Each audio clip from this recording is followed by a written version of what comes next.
짐승이 가르쳐준 진정한 팔자. 옛날 옛적 어느 깊은 산골 마을에 최가부라고 불리는 팔자가 기구한 한 여인이 살고 있었습니다.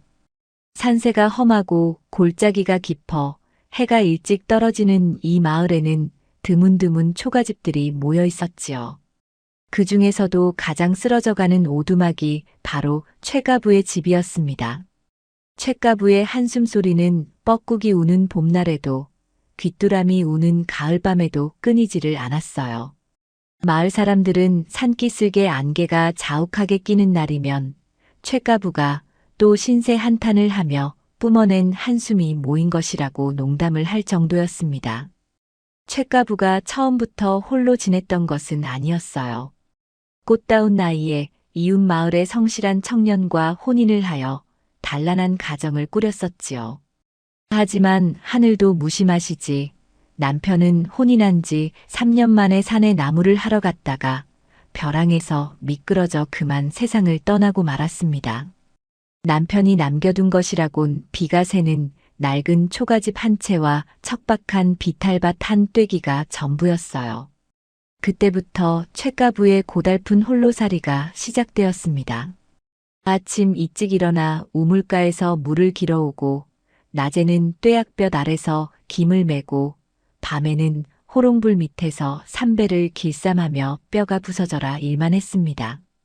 하지만 아무리 발버둥을 쳐도 가난은 찰거머리처럼 떨어질 줄을 몰랐습니다. 가뭄이 들면 심어둔 콩이나 옥수수가 바싹 말라 죽었고 장마가 지면 애써 가꾼 호박넝쿨이 몽땅 떠내려가기 일쑤였지요. 그럴 때마다 최가부는 마루 끝에 주저앉아 거칠어진 자신의 두 손을 펼쳐보며 원망 섞인 목소리로 중얼거렸습니다. 아이고, 내 팔자야. 전생에 무슨 큰 죄를 지었길래 이리도 지독한 팔자를 타고났단 말인가. 최가부는 자신의 팍팍한 삶이 모두 손바닥에 새겨진 흉악한 운명 때문이라고 굳게 믿고 있었습니다. 가느다랗게 끊어질 듯 이어지는 생명선과 이리저리 얽히고 설킨 잔주름들을 볼 때면 복장 터지는 우라가 치밀어 올랐지요. 손바닥의 주름이 마치 자신이 걸어온 가시밭길을 그대로 그려놓은 것만 같았습니다. 이러한 최가부의 서러움은 이웃에 사는 이참판댁을 볼 때면 더욱 깊어졌습니다. 이참판은 마을에서 제일 가는 부자로 고래등 같은 기와집에 살며 아쉬울 것 하나 없이 떵떵거렸어요. 이참판댁에서는 매일같이 고기 굽는 냄새가 담장을 넘어왔고 비단 옷을 입은 식솔들의 웃음소리가 끊이지 않았습니다. 추운 겨울날 냉골 방바닥에 누워 이불을 뒤집어 쓰고 덜덜 떨 때면 최가부의 귀에는 이참판댁에서 들려오는 흥겨운 가락이 비수처럼 꽂혔습니다. 저 집은 조상 맷자리를 잘 써서 저리복을 누리는데 내 조상님들은 산신령님께 미운 털이라도 단단히 박힌 모양이구나. 최가부의 신세 한탄은 날이 갈수록 심해져만 갔습니다. 동네 우물가에 여인들이 모여 수다를 떨 때도 최가부의 이야기는 언제나 기승전결 없이 자신의 사나운 팔자로 끝이 났습니다. 처음에는 불쌍히 여기며 위로의 말을 건네던 동네 사람들도 10년이 넘도록 똑같은 레퍼토리의 푸념이 반복되자 슬슬 그녀를 피하기 시작했지요. 결국 최가부는 말동무 하나 없이 더욱 외롭고 고립된 생활을 하게 되었습니다. 그러던 어느 해 몹시도 무더운 여름이었습니다.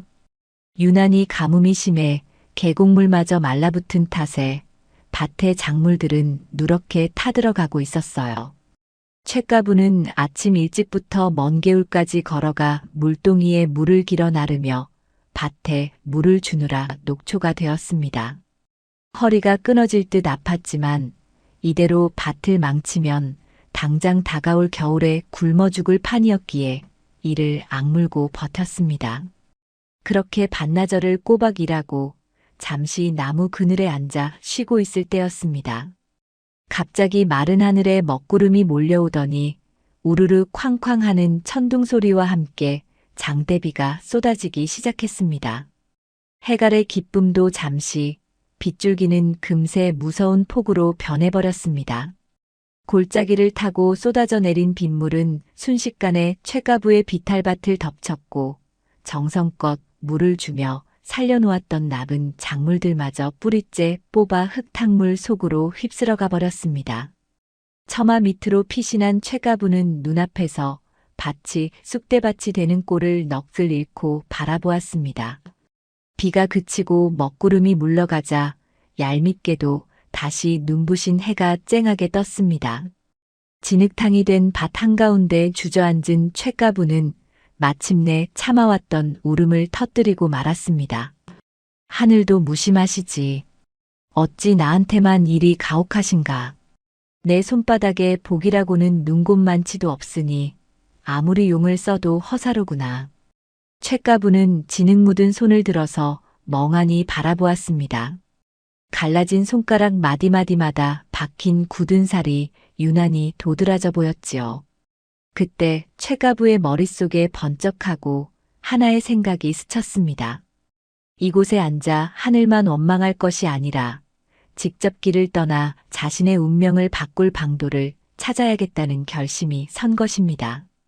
용한 점쟁이를 찾아가 굿이라도 하든 아니면 산신령을 만나 단판이라도 짓든 결판을 내고 싶었습니다.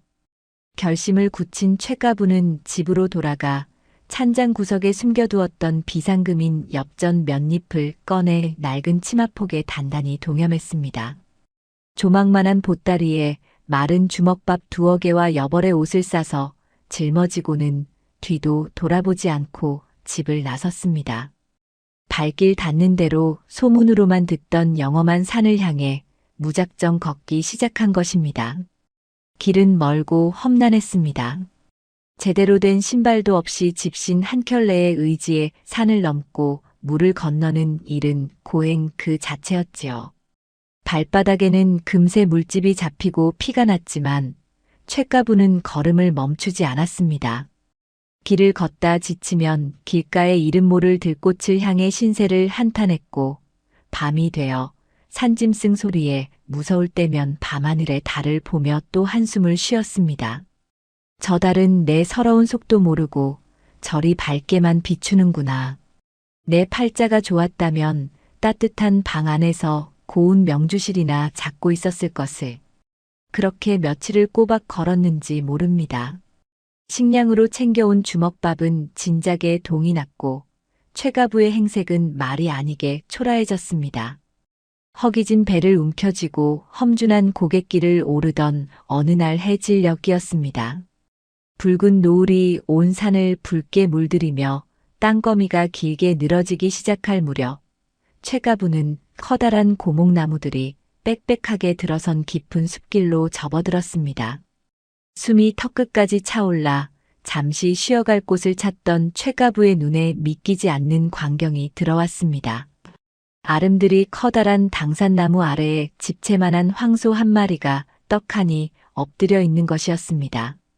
뿔은 하늘을 찌르듯이 솟아있고 털빛은 붉은 노을을 받아 황금빛으로 번쩍거렸습니다. 일반 농가에서 부리는 소와는 비교도 할 수 없을 만큼 엄청난 체구와 기백을 지닌 소였지요. 최가부는 깜짝 놀라 하마터면 비명을 지를 뻔했지만 다행히 소는 곤히 쉬고 있는지 느릿느릿 여물을 씹듯 입만 오물거릴 뿐이었습니다. 주변에는 사람의 흔적이라곤 찾아볼 수 없었어요.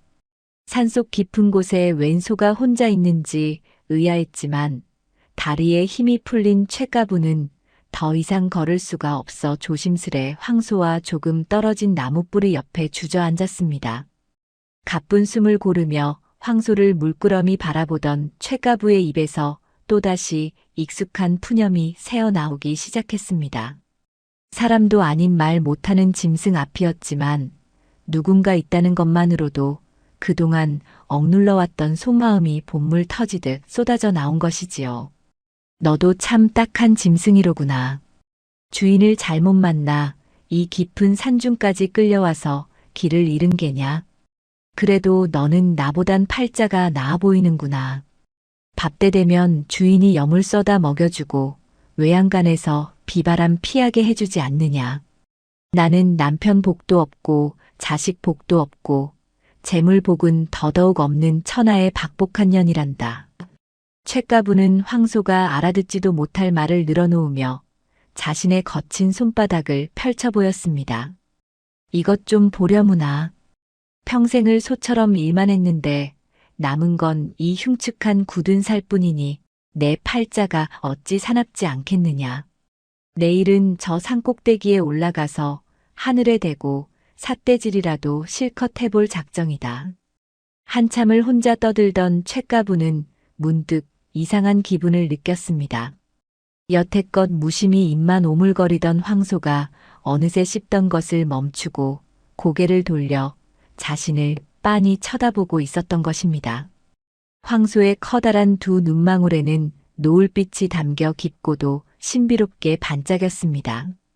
그 눈빛이 어찌나 맑고 그윽한지 쇳가부는 마치 사람의 눈을 들여다보는 것 같은 착각에 빠져들었습니다.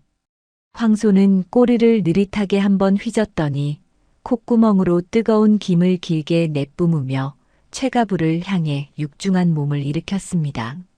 집채만한 황소가 느릿하게 몸을 일으키자 주변의 공기마저 육중하게 흔들리는 듯 했습니다. 곁에 있던 아름드리 나무의 그림자가 황소의 등 위로 일렁였고 쇳가부는 너무 놀라 그만 바닥에 털썩 주저앉고 말았습니다. 심장이 입 밖으로 튀어나올 것처럼 쿵쾅거렸고 도망쳐야 한다는 생각뿐이었지만 다리에 힘이 풀려 꼼짝도 할 수가 없었지요.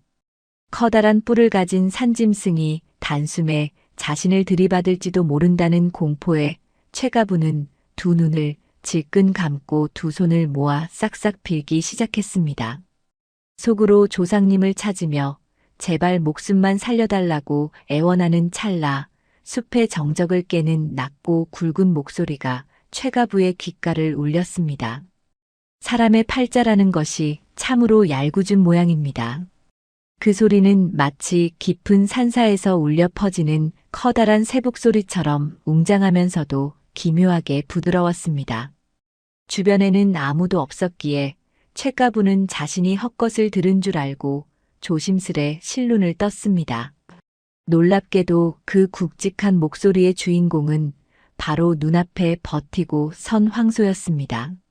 황소의 커다란 입술이 달싹일 때마다 사람의 말이 또렷하게 흘러나오고 있었던 것입니다. 쇳가부는 믿을 수 없는 광경에 입을 떡 벌린 채 넋을 잃고 말았습니다. 평생 농사일을 하며 숱한 소를 보아왔지만 사람의 말을 하는 소는 전설 속에서도 들어본 적이 없었기 때문입니다. 어찌 말 못하는 짐승이 사람의 말을 한단 말입니까? 쇳가부가 덜덜 떨리는 목소리로 간신히 입을 떼자 황소는 커다란 눈망울을 끔벅이며 콧김을 한번 길게 뿜어냈습니다. 수백 년을 이 깊은 산중에서 살다 보니 산바람이 실어오는 사람들의 한숨 소리와 원망 소리를 듣고 자연스레 그 말귀를 깨우치게 되었습니다. 당신이 쏟아내는 그 모진 푸념들이 하도 기가 막혀 잠자코 듣고 있을 수가 없었지요. 황소의 말투는 점잖았지만 그 속에는 묘한 해악이 담겨 있었습니다. 짐승에게 핀잔을 들었다는 사실에 당황한 쇳가부는 두려움도 잊은 채 억울한 마음이 앞서 목소리를 높이고 말았습니다. 기가 막히다니요. 내 팔자가 얼마나 기구한지 아신다면 그런 섭섭한 말씀은 못하실 것입니다. 남편 잃고 재물 잃고 뼈가 부서져라 이래도 남는 것은 갈라진 손바닥뿐이니 어찌 한탄을 하지 않겠습니까? 쇳가부는 다시 한번 자신의 거칠고 투박한 두 손을 쫙 펴서 황소의 눈앞에 들이밀었습니다. 흙먼지가 깊게 베인 손바닥의 주름들은 달빛을 받아 더욱 깊고 험악하게 파여 보였지요. 쇳가부는 이 손바닥이야말로 자신이 겪은 모든 불행의 증거이자 흉악한 운명의 지도라고 굳게 믿고 있었습니다. 그 손을 물끄러미 내려다보던 황소는 갑자기 뱃속 깊은 곳에서부터 끌어올린 듯한 웅장한 소리로 껄껄 웃기 시작했습니다. 황소가 웃을 때마다 거대한 몸집이 들썩였고 주변의 나뭇잎들이 후두둑 떨어져 내렸습니다. 그 알량한 손바닥에 주름 몇 가닥이 당신의 숨통을 조인단 말입니까? 참으로 우스운 노릇입니다. 쇳가부는 황소의 비웃음에 얼굴이 불그락 푸르락 달아올랐습니다. 사람도 아닌 짐승에게 자신의 뼈아픈 인생을 부정당하는 것 같아 속에서 뜨거운 우라통이 치밀어 올랐지요. 웃지 마십시오. 마을의 제일가는 점쟁이도 내 송금을 보더니 초년 고생이 말년까지 이어질 끊어진 흉상이라며 혀를 내둘렀단 말입니다. 쇳가부의 항변에 황소는 웃음을 거두고 천천히 앞다리 하나를 들어 올렸습니다. 그리고는 커다랗고 단단한 발굽을 쇳가부의 눈앞에 불쑥 내밀었습니다. 수백 년 동안 거친 산길을 밟고 다녀 닳고 다른 발굽은 돌덩이처럼 단단했고 그 표면은 주름 하나 없이 밋밋하고 매끄러웠습니다. 내 발굽을 보십시오. 통짜로 생겨먹어 주름이라고는 눈 씻고 찾아봐도 없습니다.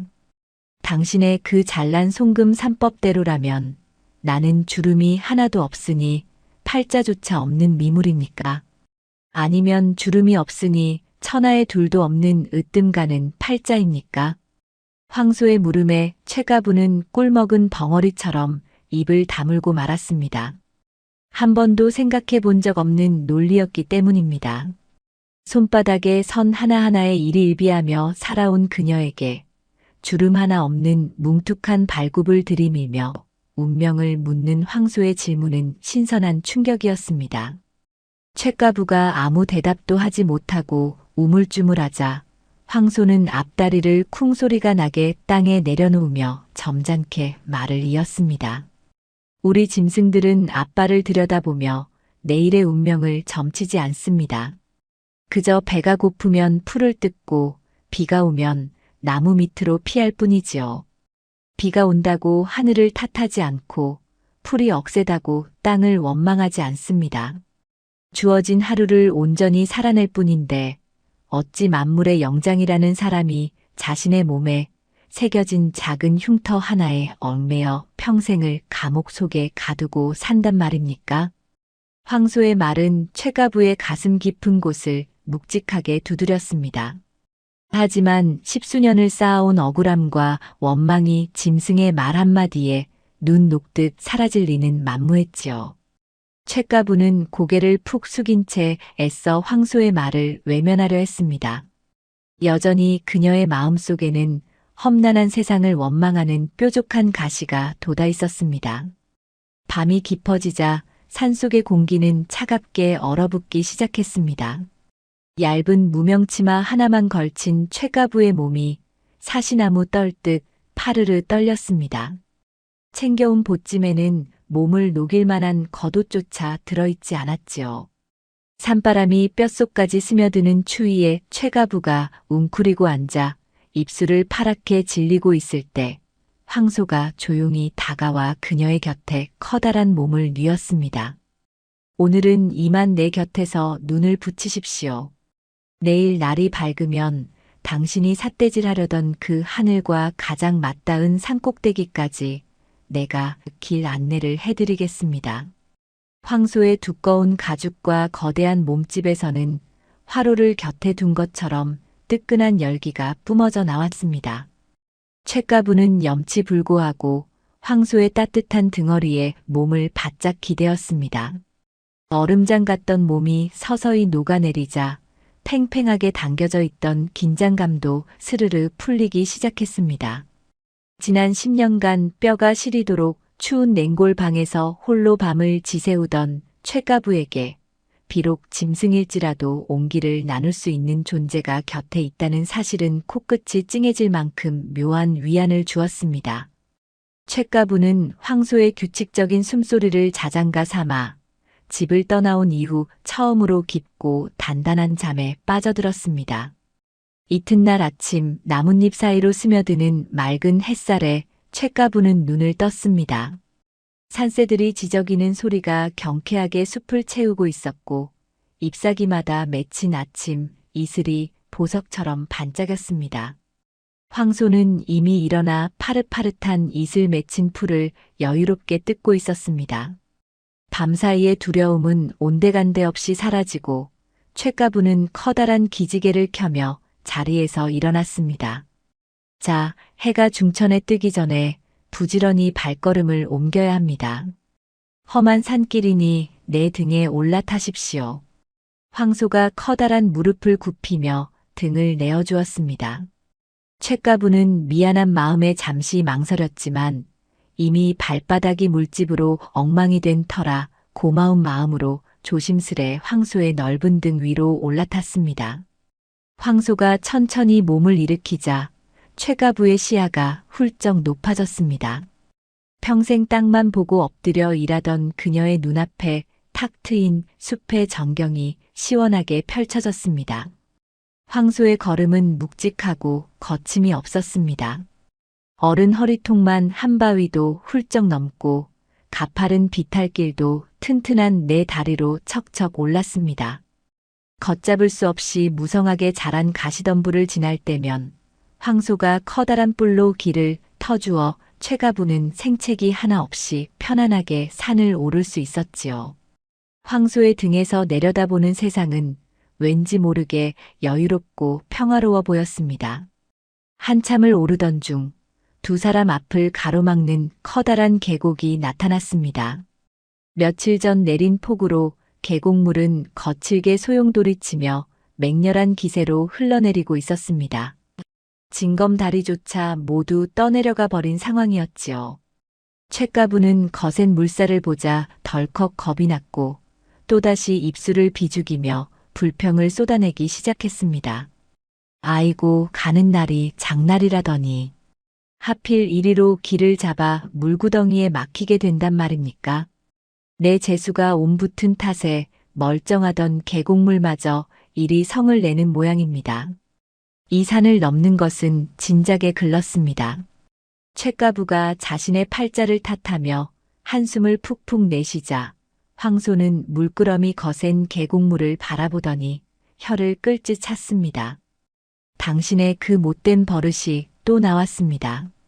비가 와서 물이 불어난 것은 자연의 이치일 뿐인데 어찌 그것을 당신의 운명 탓으로 돌린단 말입니까? 물이 깊으면 헤엄쳐 건너면 되고 헤엄칠 수 없으면 돌아가면 그만인 것을. 마음속에 지레 겁을 먹고 담을 쌓으니 건널 수 있는 길도 막히는 것입니다.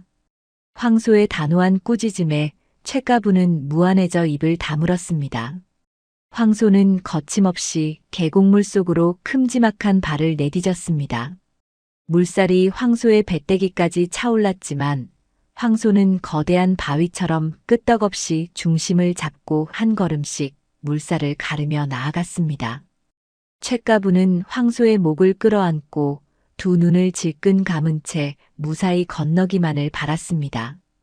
차가운 물보라가 튀어올랐지만 황소의 든든한 등창에 의지한 덕분에 쇳가부는 무사히 계곡 반대편에 닿을 수 있었습니다. 땅에 발을 내디딘 쇳가부는 그제야 안도의 한숨을 내쉬며 거세게 흐르는 계곡물을 뒤돌아보았습니다. 자신이 지레짐작으로 만들어낸 공포가 얼마나 부질없는 것이었는지, 그리고 묵묵히 물살을 헤치고 나아간 황소의 우직함이 얼마나 듬직한 것인지 조금씩 깨닫게 되는 순간이었습니다. 무섭게 소용돌이치던 계곡을 무사히 건넌 쇳가부와 황소는 다시 발걸음을 맞추어 깊은 산속으로 들어갔습니다. 계곡을 뒤로하고 산등성이를 하나 넘자 이제껏 보아왔던 풍경과는 사뭇 다른 기운이 숲을 감싸고 있었지요. 하늘을 찌를 듯이 높이 솟은 고목들이 빽빽하게 들어차 있어서 한낮인데도 숲속은 어스름한 저녁처럼 어두컴컴했습니다. 수백 년은 좋기 묵었을 법한 아름드리 나무들의 기둥에는 시퍼런 이끼가 융단처럼 두껍게 덮여 있었고 발걸음을 옮길 때마다 켜켜이 쌓인 마른 낙엽들이 푹신하게 밟히며 바스락거리는 소리를 내었습니다.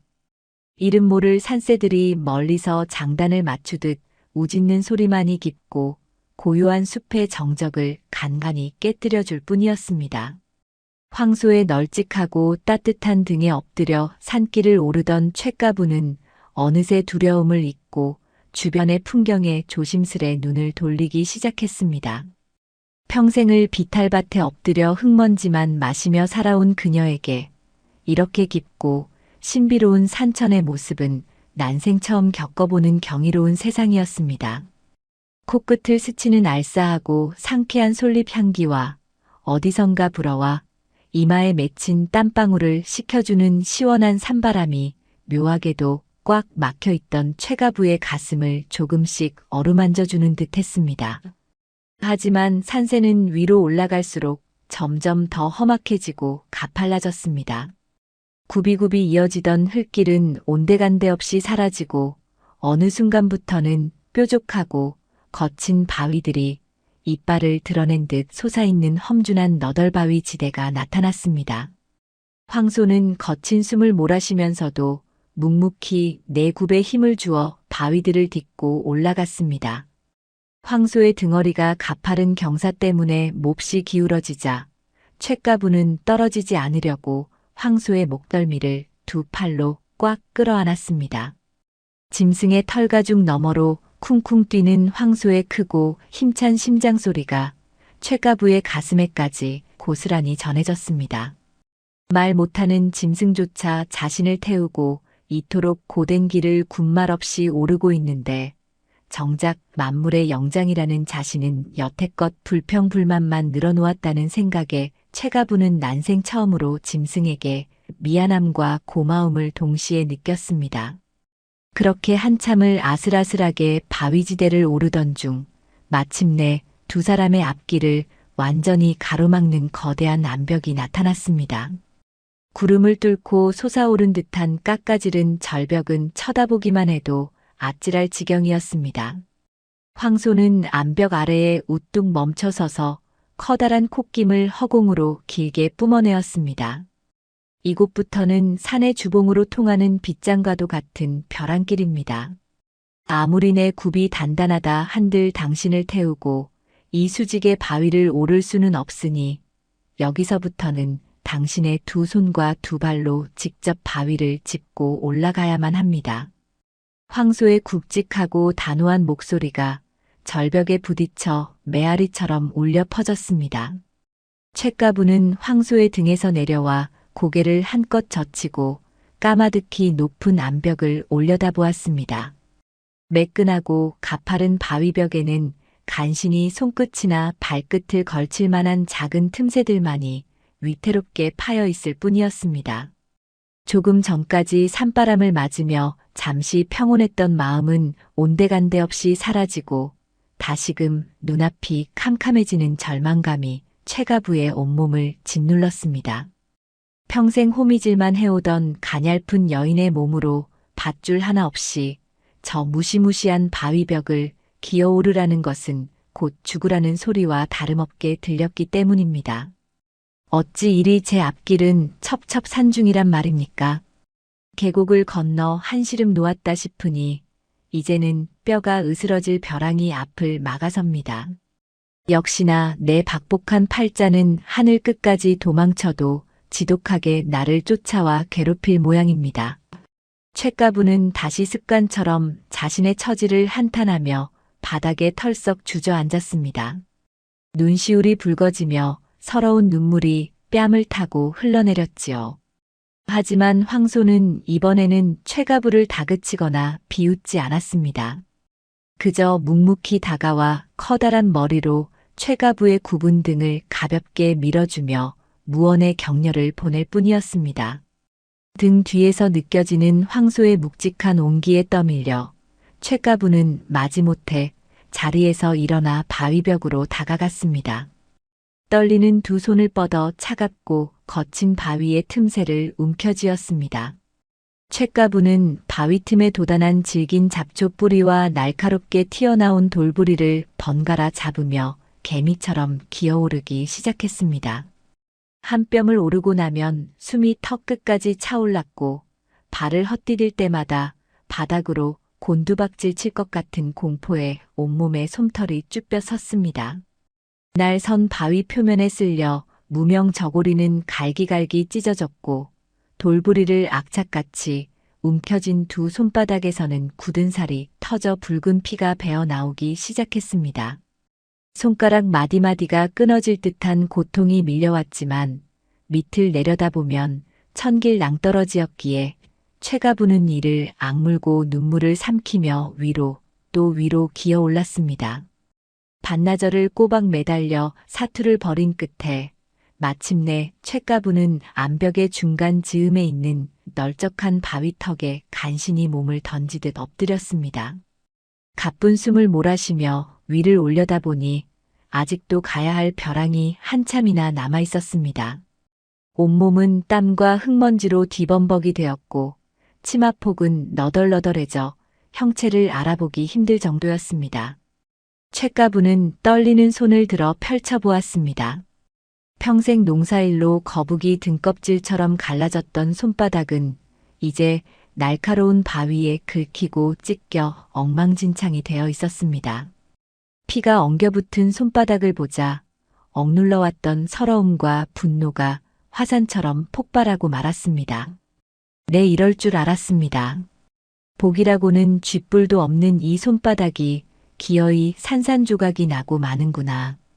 흉악한 송금을 타고 나서 평생을 고생만 하더니 이제는 제 발로 험지에 기어들어와 뼈가 부서지고 살이 찢기는구나. 차라리 그 가난한 초가집 구석에 웅크리고 앉아 굶어 죽는 편이 나았을 것을. 쇳가부는 피 맺힌 두 손을 바닥에 내리치며 짐승처럼 통곡했습니다. 자신의 끔찍한 운명을 저주하는 울음소리가 쓸쓸한 산허리를 맴돌았습니다. 황소는 쇳가부의 곁으로 조용히 올라와 거친 숨을 고르며 서 있었습니다. 쇳가부가 한참을 목 놓아 울며 탈진하여 쓰러질 때쯤 황소가 무거운 발걸음을 옮겨 쇳가부의 곁으로 다가왔습니다. 그리고는 커다란 뿔로 벼랑 끝에 한 곳을 가리켰습니다. 저기를 보십시오. 황소의 낮고 차분한 목소리에 쇳가부는 눈물 범벅이 된 얼굴을 들어 황소가 가리키는 곳을 바라보았습니다. 아슬아슬한 벼랑 끝, 흙 한 줌 제대로 덮이지 않은 메마른 바위 틈에 늙은 소나무 한 그루가 위태롭게 매달려 있었습니다. 언제 벼락을 맞았는지 기둥의 반쪽은 숯덩이처럼 시커멓게 타버렸고 굵은 가지들은 거센 산바람에 이리저리 뒤틀리고 꺾여 흉측한 모습을 하고 있었습니다. 뿌리마저 바위 밖으로 흉하게 튀어나와 있어 당장이라도 절벽 아래로 떨어질 것만 같은 아슬아슬한 몰골이었지요. 하지만 놀랍게도 그 상처 투성이의 소나무 꼭대기에서는 맑고 푸른 솔잎들이 청초하게 피어나 싱그러운 빛을 발하고 있었습니다. 수백 년 전 저 소나무가 아주 작은 묘목이었을 때 이곳에 무서운 폭풍우가 몰아쳤습니다. 억수같이 쏟아지는 비바람에 주변의 크고 번듯한 나무들은 모두 뿌리째 뽑혀 벼랑 아래로 굴러떨어졌지요.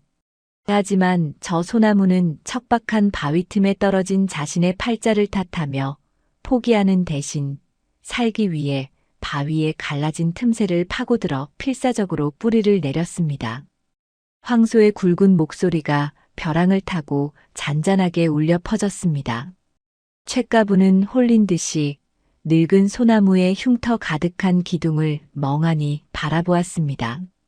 벼락을 맞아 몸통이 타들어갈 때도 저 나무는 하늘을 원망하며 죽어가지 않았습니다. 남은 반쪽의 몸통으로 기어이 진액을 끌어올려 새 가지를 뻗었고 모진 바람의 가지가 부러지면 부러진 그 자리에서 다시 옹이를 만들어 더욱 단단해졌습니다. 저 나무의 시커먼 흉터와 뒤틀린 가지들은 흉악한 팔자의 증거가 아니라 그 어떤 고난 속에서도 기어코 살아남았다는 눈물겨운 훈장입니다. 황소의 말은 쇳가부의 가슴 속에 날카로운 비수처럼 꽂혔습니다. 당신의 그 찢어지고 굳은 살 박인 손바닥을 다시 들여다보십시오. 그것이 진정 당신을 괴롭혀온 저주의 낙인입니까? 가뭄에 콩이 타들어갈 때도 물동이를 이고 산길을 오르내리게 한 인내의 손이고 홀로 된 외로움 속에서도 삼배를 짜며 모진 목숨을 지탱해 온 강인한 생명력의 증거가 아닙니까? 최가부는 황소의 말에 숨이 멎는 듯한 충격을 받았습니다. 떨리는 손을 조심스레 들어 올려 다시 자신의 손바닥을 내려다보았습니다. 흉측하게 얽혀있던 송금과 거친 굳은 살, 그리고 오늘 바위를 타며 생긴 붉은 상처들이 예전과는 전혀 다른 모습으로 다가왔습니다. 손바닥의 깊은 주름들은 험난한 세월의 파도를 꿋꿋하게 견뎌낸 자신의 발자취였고, 거칠게 터진 굳은 살은 척박한 땅에서 생명을 일궈낸 고귀한 훈장이었습니다. 한 번도 이런 식으로 자신의 삶을 바라본 적이 없었던 최가부의 두 눈에서 이전과는 다른 뜨거운 눈물이 왈칵 쏟아져 내렸습니다. 그것은 억울함의 눈물이 아니라 평생 자신을 스스로 가두었던 어리석음의 감옥에서 빠져나오는 회한의 눈물이었습니다. 최가부는 무언가에 홀린 사람처럼 바닥을 짚고 비틀거리며 일어나 늙은 소나무 곁으로 다가갔습니다. 그리고 피투성이가 된 거친 손으로 소나무의 시커멓게 탄 기둥을 조심스레 어루만졌습니다.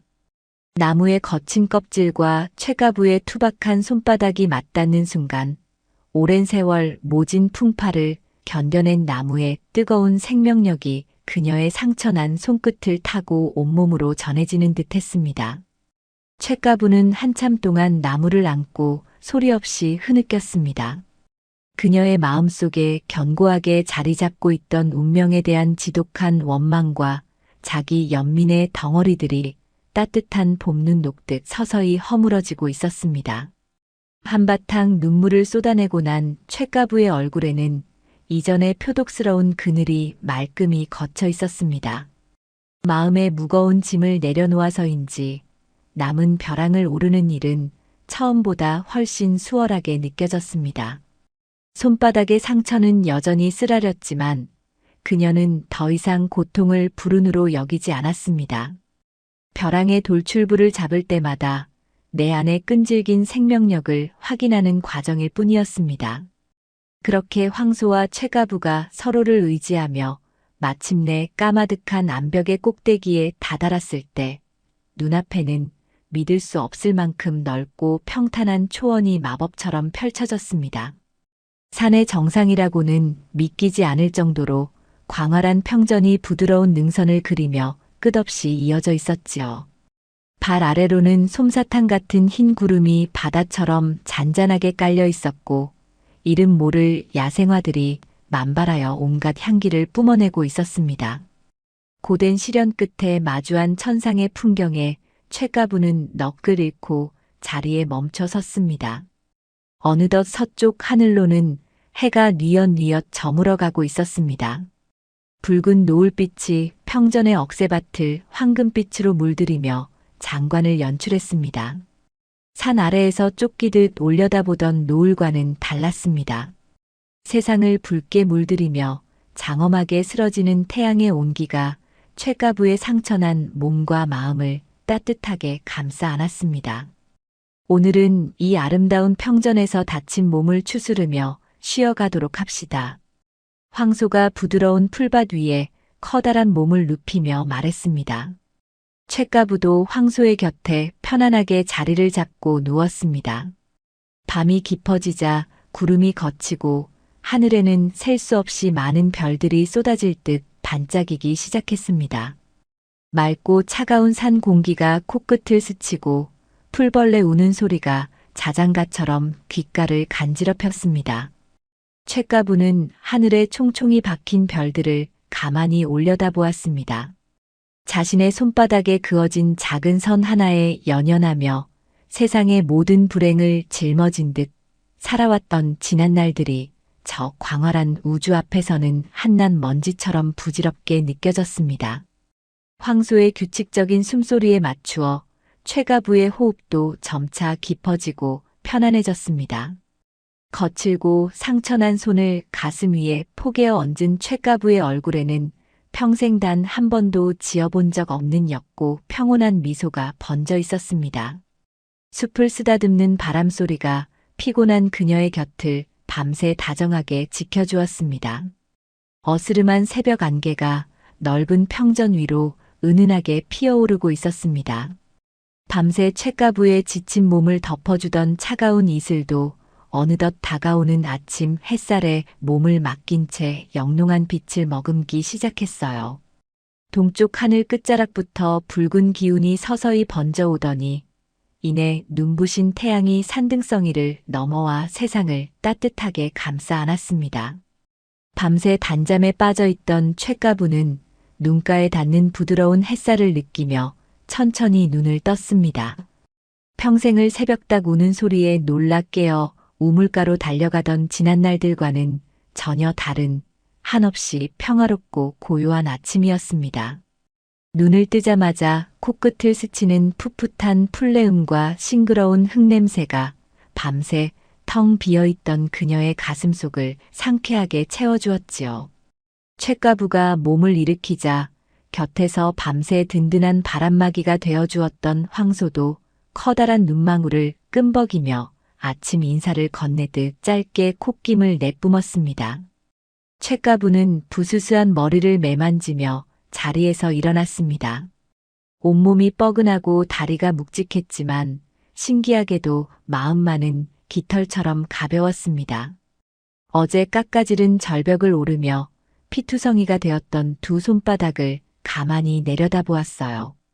바위에 긁히고 찢긴 상처 위로 검붉은 딱지가 엉겨붙어 있었지만 더 이상 흉측해 보이지 않았습니다. 오히려 그 투박하고 상처난 손바닥이 대견하고 자랑스럽게 느껴질 지경이었습니다. 황소는 여유롭게 아침 이슬을 머금은 연한 풀잎들을 뜯어먹으며 쇳가부가 기운을 차리기를 묵묵히 기다려주었습니다. 이제 저 꼭대기만 넘으면 당신이 삿대질을 하고 싶어 하던 하늘과 가장 가까운 봉우리에 닿게 됩니다. 황소가 다 먹은 풀을 되새김질하며 덤덤한 목소리로 말했습니다. 쇳가부는 황소가 가리키는 곳을 향해 시선을 던졌습니다. 평전 끝머리에 구름을 모자처럼 쓰고 있는 뾰족하고 높은 봉우리가 우뚝 솟아 있었지요. 집을 나설 때만 해도 당장 저 꼭대기에 올라가 얄궂은 운명을 내려준 하늘을 향해 목 놓아 원망을 쏟아낼 작정이었습니다. 하지만 기이하게도 지금 쇳가부의 마음속에는 그토록 맹렬했던 분노와 억울함이 봄눈 녹듯 사라지고 없었습니다. 그저 발길이 닿는 대로 저 높은 곳에 올라 넓은 세상을 한번 내려다보고 싶다는 차분한 호기심만이 남아 있었지요. 쇳가부는 가벼운 발걸음으로 황소의 등 곁에 나란히 서서 걷기 시작했습니다. 이번에는 황소의 등에 올라타지 않고 제 두 발로 직접 땅을 딛고 걷고 싶었습니다. 끝없이 펼쳐진 억새밭을 지나는 길은 마치 은빛 바다를 헤엄치는 것만 같았습니다. 어른 허리춤까지 자란 은빛 억새꽃들이 산바람이 불어올 때마다 일제히 같은 방향으로 몸을 눕히며 사르락사르락 듣기 좋은 소리를 내었습니다. 쇳가부는 걸음을 내디딜 때마다 양손으로 부드러운 억새의 줄기를 쓸어 만졌습니다. 거칠고 딱딱한 굳은 살 사이로 느껴지는 식물의 보드라운 감촉이 그녀의 메마른 감각을 섬세하게 일깨워 주었지요. 평생을 땅만 보고 엎드려 일하느라 계절이 바뀌고 꽃이 피고 지는 것도 모르고 살았던 자신의 지난 세월이 문득 스쳐 지나갔습니다. 가난과 팔자 타령에 쫓겨 주변의 아름다움을 돌아볼 여유조차 없이 팍팍하게만 살아온 스스로가 가엾게 여겨졌습니다. 그렇게 여유로운 걸음으로 산허리를 돌아 오르던 두 사람 앞을 맑고 투명한 산정 호수가 가로막았습니다. 화산이 폭발하여 생겨난 듯 커다랗고 둥근 분지 한가운데에 깊이를 가늠할 수 없을 만큼 푸르고 투명한 물이 가득 고여 있었어요. 바람 한 점 불지 않아 거울처럼 매끄러운 호수 표면에는 파란 하늘과 흘러가는 흰 구름, 그리고 주변을 둘러싼 울창한 나무들이 한치의 오차도 없이 고스란히 비치고 있었습니다. 마치 하늘과 땅이 물속에서 하나로 만나고 있는 듯한 신비로운 광경이었지요. 최가부는 태어나서 이렇게 크고 맑은 물은 처음 보았습니다. 동네 우물가에 칙칙한 물이나 비가 오면 흙탕물로 변하던 개울물과는 차원이 다른 그야말로 신선들이 내려와 목욕을 할 법한 영험한 호수였습니다. 가까이 다가간 최가부는 조심스레 호숫가 둥근 바위 위에 털썩 주저앉았습니다. 수면 위로 자신의 얼굴이 비치고 있었어요. 햇볕에 검게 그을리고 주름진 얼굴, 헝클어진 머리카락을 한 초라한 늙은 과부의 모습이 거기에 있었습니다. 하지만 물결의 일렁이는 자신의 두 눈동자만큼은 그 어느 때보다 맑고 편안하게 빛나고 있음을 발견했습니다. 도끼와 한이 서려 있던 예전의 매서운 눈빛은 온데간데 없이 사라지고 넉넉하고 부드러운 빛을 품은 낯선 여인이 자신을 마주보고 있었지요. 최가부는 홀린 듯이 물가로 몸을 숙여 상처투성이인 두 손을 맑은 물속에 깊이 담갔습니다. 차갑고 청정한 물결이 뜨겁게 달아올랐던 손바닥의 열기를 식혀주고 찌릿찌릿하던 상처를 부드럽게 어루만져 주었습니다. 맑은 물속에서 찰랑거리는 자신의 두 손바닥을 가만히 들여다보았어요. 물결이 잔잔하게 흔들릴 때마다 평생 그녀를 올가매었던 손바닥의 그 흉악한 주름들과 생명선, 운명선들이 일그러지고 흩어지며 형체를 잃어버렸습니다.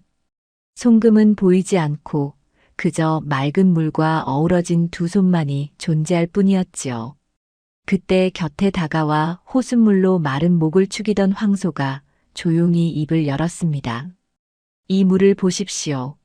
참으로 맑고 투명하여 세상의 모든 것을 있는 그대로 품어내고 있지 않습니까? 황소의 부드러운 목소리가 잔잔한 호수 수면 위로 낮게 깔렸습니다.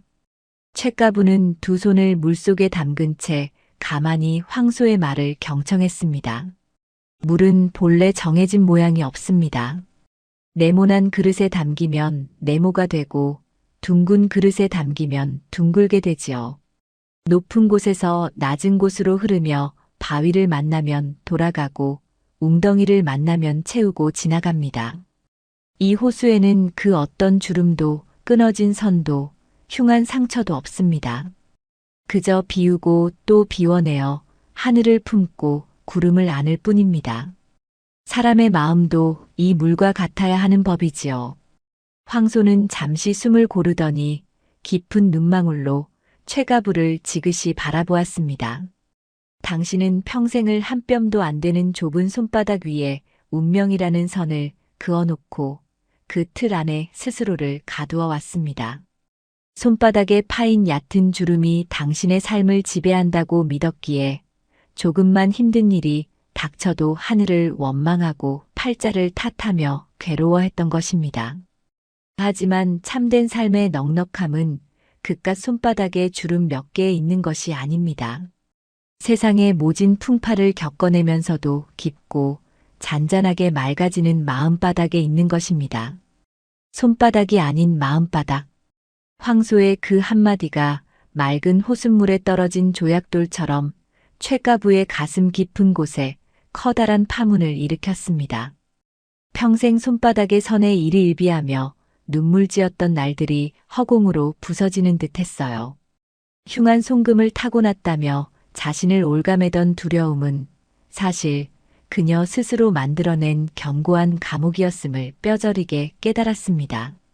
남편이 죽고 농사를 망친 것은 가슴 아픈 일이었지만 그것을 극복하고 다시 일어서려는 마음의 밭을 가꾸기보다는 그저 정해진 흉운이라 치부하며 주저앉기를 선택했던 것은 바로 그녀 자신이었습니다.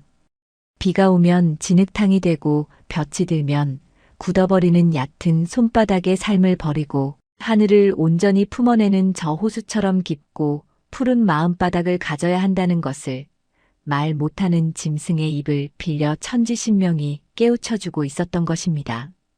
최가부의 두 눈에서 뜨거운 눈물이 왈칵 쏟아져 내려 맑은 호수 위로 톡톡 떨어졌습니다.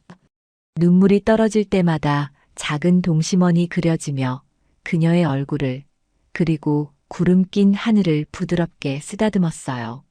하지만 이번에 흘린 눈물은 억울함이나 신세 한탄의 눈물이 아니었습니다.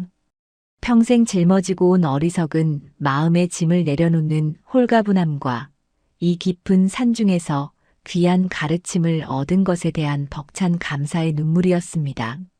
쇳가부는 한참 동안 엎드려 울며 가슴속에 남아있던 마지막 찌꺼기들마저 눈물과 함께 호수에 씻어보냈습니다. 황소는 그녀가 마음껏 울도록 아무 말 없이 곁을 지키며 커다란 몸집으로 따스한 그늘을 만들어 주었습니다. 눈물을 거두고 찬물로 세수를 마친 최가부의 얼굴은 갓 피어난 목련꽃처럼 환하고 맑아져 있었습니다. 가벼운 발걸음으로 호수를 뒤로 한 채 두 사람은 마침내 산의 가장 높은 정상을 향해 마지막 오르막길을 걷기 시작했습니다. 하늘과 맞닿은 듯한 가파른 비탈길이었지만 최가부의 발걸음은 처음에 산을 오를 때와는 비교할 수 없을 정도로 사뿐하고 경쾌했습니다. 숨이 턱까지 차오르고 이마에 땀방울이 송글송글 맺혔지만 귓가를 스치는 서늘한 바람결이 그토록 달콤할 수가 없었지요. 길가에 피어난 이름 모를 들꽃 한 송이, 발에 채는 작은 돌멩이 하나조차도 허투루 보이지 않았습니다. 그 모든 것들이 각자의 자리에서 자신만의 생명을 묵묵히 살아내고 있다는 사실이 새삼스럽고 경이롭게 다가왔습니다. 한낮의 쨍한 태양이 서쪽으로 조금씩 기울어가기 시작할 무렵, 마침내 두 사람은 구름을 뚫고 솟아있는 산의 맨 꼭대기 가장 높은 봉우리 위에 올라섰습니다. 발 아래로는 첩첩이 이어진 거대한 산맥들이 푸른 파도처럼 굽이치며 끝없이 펼쳐져 있었고 그 사이사이로 작은 마을들이 성냥갑처럼 아스라이 보였습니다. 머리 위로는 지푸른 창공이 손에 잡힐 듯 가까이 내려앉아 있었지요. 가슴이 뻥 뚫리는 듯한 장엄하고도 광활한 풍경이었습니다. 평생을 비좁은 산골짜기 오두막에서 하늘만 원망하며 살았던 최가부는 천하를 발 아래 둔 이 높은 곳에 서서 벅차오르는 감동을 주체할 수 없었습니다. 이곳은 최가부가 며칠 전 보찜을 싸서 집을 나설 때 목표로 삼았던 바로 그 장소였습니다. 제일 높은 곳에 올라가서 하늘을 향해 두 주먹을 흔들며 왜 나에게만 이토록 사나운 팔자를 주었느냐고 피를 토하듯 원망을 쏟아내려 했었지요. 최가부는 하늘을 향해 서서 가만히 두 눈을 감았습니다. 그리고 천천히 두 팔을 들어 올렸습니다. 상처투성이인 두 손바닥이 넓은 하늘을 향해 활짝 펼쳐졌습니다. 하지만 그녀의 입에서는 삿대질이나 원망 섞인 푸념 대신 깊고 평온한 침묵만이 흘렀습니다. 바람이 불어와 그녀의 낡은 치마자락을 거세게 흔들었습니다. 최가부는 하늘을 향해 펼쳤던 두 손을 천천히 거두어 자신의 왼쪽 가슴 위에 심장이 뛰고 있는 마음바닥 위에 가만히 포개어 얹었습니다. 손바닥의 흉터는 아무런 상관이 없었습니다. 그 흉터 너머에 있는 단단하고 고요해진 자신의 마음이 느껴졌기 때문입니다. 황소는 봉우리 끝에 서서 세상의 바람을 막고 있는 최가부의 뒷모습을 흐뭇하고 자애로운 눈빛으로 바라보고 있었습니다. 더 이상 세상에 겁먹고 운명을 탓하던 나약한 여인의 뒷모습이 아니었습니다. 세상을 품고 자신의 삶을 오롯이 받아들인 단단하고 깊은 사람의 실루엣이 거기에 우뚝 서 있었지요. 어느새 서쪽 하늘이 붉고 보랏빛으로 타오르며 장엄한 일몰이 시작되고 있었습니다. 온 세상을 붉게 물들이는 저녁노래의 따뜻한 빛이 최가부의 얼굴과 황소의 금빛 털 위로 포근하게 내려앉았습니다. 산 밑의 세상은 이미 어두워지기 시작했지만 산꼭대기에 선 두 사람의 주변은 아직도 눈부시게 밝고 따사로웠습니다.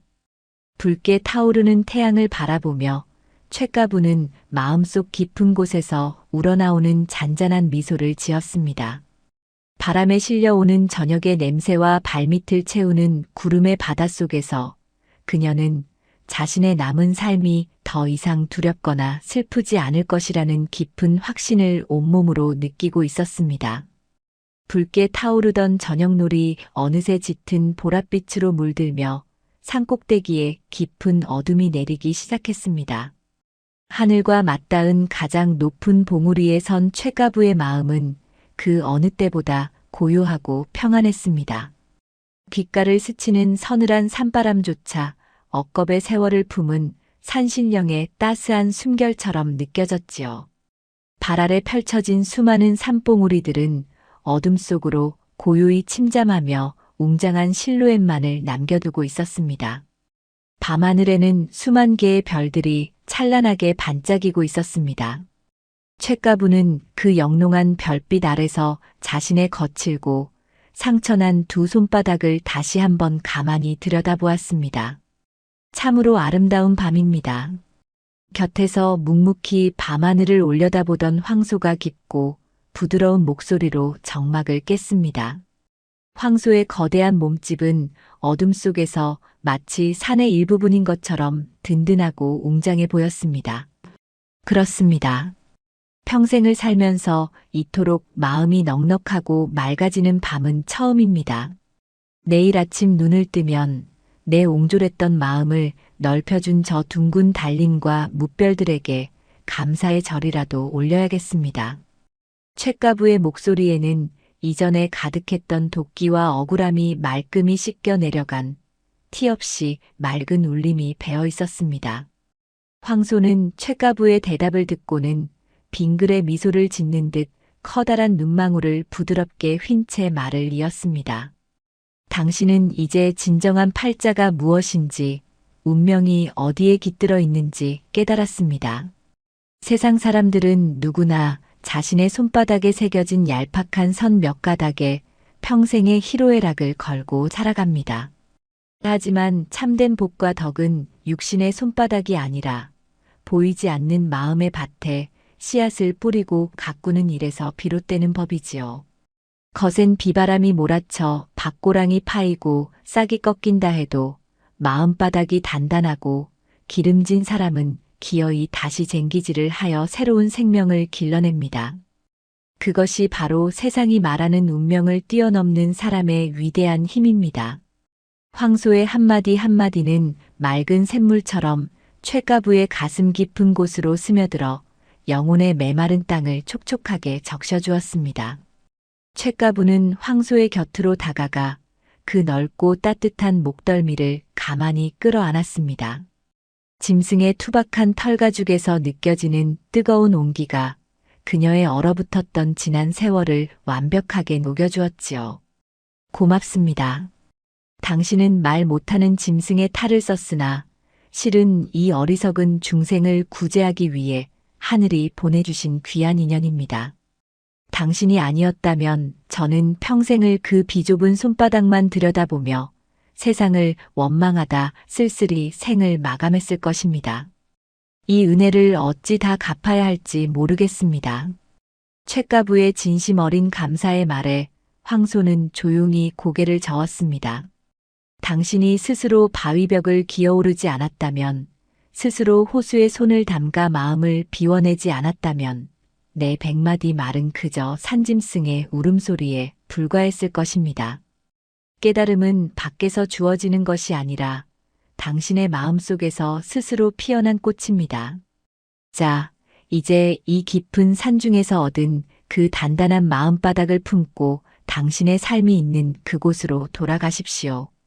비록 비가 새는 초가집과 척박한 비탈밭이 당신을 기다리고 있을지라도 지금의 당신이라면 그곳을 천하에서 제일 가는 꽃밭으로 만들어낼 수 있을 것입니다. 황소의 마지막 당부를 끝으로 숲에는 깊고 거룩한 침묵이 내려앉았습니다. 최가부는 벅차오르는 감동을 가슴에 품은 채 황소의 따스한 등허리에 기대어 평온한 잠에 빠져들었습니다. 꿈속에서 그녀는 흉작을 맞은 밭에 서 있었지만 더 이상 울지 않았습니다. 맑은 미소를 지으며 묵묵히 다시 씨앗을 뿌리고 있었지요. 이튿날 아침 산새들의 경쾌한 노랫소리에 눈을 뜬 쇳가부는 찬란하게 떠오르는 아침 해를 맞이했습니다. 밤새 맺힌 이슬이 햇살을 받아 영롱하게 빛나고 있었어요. 하지만 기지개를 켜며 주위를 둘러본 쇳가부는 깜짝 놀라고 말았습니다. 며칠 밤낮을 동고동락하며 그녀를 이 험난한 산꼭대기까지 이끌어 주었던 집채만한 황소가 온데간데 없이 사라진 것입니다. 그녀가 누워있던 자리 주변에는 거대한 짐승이 머물렀던 흔적조차 남아있지 않았습니다. 짓밟힌 풀포기 하나, 발자국 하나 보이지 않았지요. 마치 처음부터 이 깊은 산꼭대기에는 쇳가부 혼자였던 것처럼 고요하고 신비로웠습니다. 그제야 쇳가부는 황소의 정체가 영험한 산의 기운이 빚어낸 산신령이거나 하늘이 그녀의 지독한 한탄을 가엽게 여겨 내려보낸 신성한 사자였음을 마음 깊이 깨달았습니다. 쇳가부는 산의 정상을 향해 두 무릎을 꿇고 정성스레 3번의 큰 절을 올렸습니다. 눈시울이 붉어졌지만 입가에는 환하고 자애로운 미소가 번져 있었지요. 홀로 산을 내려가는 길은 올라올 때와 완전히 달랐습니다. 깎아지른 절벽을 내려갈 때도 손바닥이 까져 피가 나고 무릎이 깨졌지만 그녀는 고통을 느끼기보다 바위의 틈새를 찾아내는 자신의 강인한 인내력에 감탄했습니다. 거세게 소용돌이치는 계곡물을 다시 만났을 때는 두려워하는 대신 튼튼한 나뭇가지를 꺾어 지팡이 삼아 묵묵히 거친 물살을 헤치고 건넜습니다. 며칠 전까지만 해도 세상의 모든 불행이 자신을 향해 쏟아진다며 원망했던 험준한 산길이 이제는 그녀의 단단해진 마음을 시험하고 증명해주는 고마운 수련장처럼 느껴졌습니다.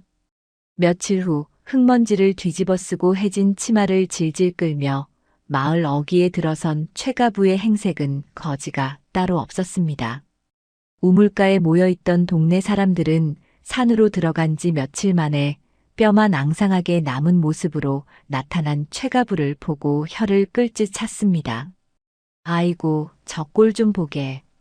제 팔자를 고쳐보겠다고 악을 쓰며 산으로 가더니만 산신령은커녕 굶어 죽지 않고 살아 돌아온 게 용하네. 이제 한숨소리가 하늘을 찌르겠구먼. 사람들은 쇳가부가 예전처럼 땅바닥에 주저앉아 신세를 한탄할 것이라 짐작하고 슬금슬금 자리를 피하려 했습니다. 그런데 마을 사람들의 예상과 달리 쇳가부의 입에서는 맑고 상쾌한 웃음소리가 터져나왔습니다. 다들 안녕하셨습니까? 내가 자리를 비운 사이 동네에 큰일은 없었는지요. 그녀의 목소리에는 그 어떤 원망도 서러움도 묻어나지 않았습니다. 오히려 그늘 한 점 없이 밝고 평온한 얼굴이 햇살처럼 빛나고 있었지요. 사람들은 귀신이라도 홀린 듯 멍하니 쇳가부를 바라볼 뿐이었습니다. 자신의 낡은 오두막으로 돌아온 쇳가부는 폭우에 쓸려나가 진흙탕이 되어버린 쑥대밭을 마주했습니다. 예전 같았으면 가슴을 치며 통곡을 했을 참담한 풍경이었지만 쇳가부는 조용히 소매를 걷어붙이고 마당 구석에 처박혀 있던 낡은 괭이를 집어들었습니다. 그리고는 진흙 범벅이 된 밭으로 들어가 묵묵히 흙을 뒤집고 고랑을 새로 파기 시작했습니다. 무너진 처마를 대나무로 다시 괴어 올리고 찢어진 창호지를 새로 발랐습니다. 그녀의 이마에는 굵은 땀방울이 맺혔지만 입가에서는 잔잔한 콧노래가 흘러나오고 있었지요. 쇳가부의 변화는 마을 사람들에게 크나큰 충격이었습니다. 이참판 댁에서 고기 굽는 냄새가 진동을 하고 풍악을 울려도 쇳가부는 더 이상 조상을 탓하거나 자신의 흉악한 송금을 들여다보며 울지 않았습니다. 대신 늦은 밤까지 달빛을 벗삼아 물레를 돌리고 아침이면 누구보다 먼저 일어나 비탈밭에 정성껏 씨앗을 뿌렸습니다. 가뭄이 들어 작물이 시들면 하늘을 원망하는 대신 물동이를 이고 개울과 밭을 수십 번씩 오가며 생명을 살려냈습니다. 그녀의 손바닥은 이전보다 훨씬 더 거칠어지고 크고 작은 흉터들로 가득 찼지만 최가부는 매일 밤 잠자리에 들기 전 그 투박한 손을 가슴에 얹으며 스스로에게 참으로 고생 많았다고 자랑스럽다고 다독여 주었습니다. 세월이 강물처럼 흘러 최가부의 머리에도 하얀 서리가 내려앉았습니다. 그녀의 삶이 눈에 띄게 부유해진 것은 아니었습니다. 여전히 작은 초가집에 살았고 소박한 밥상을 마주했습니다. 하지만 그녀의 밭은 마을에서 가장 기름진 흙을 자랑하게 되었고 심는 작물마다 탐스럽게 열매를 맺었습니다.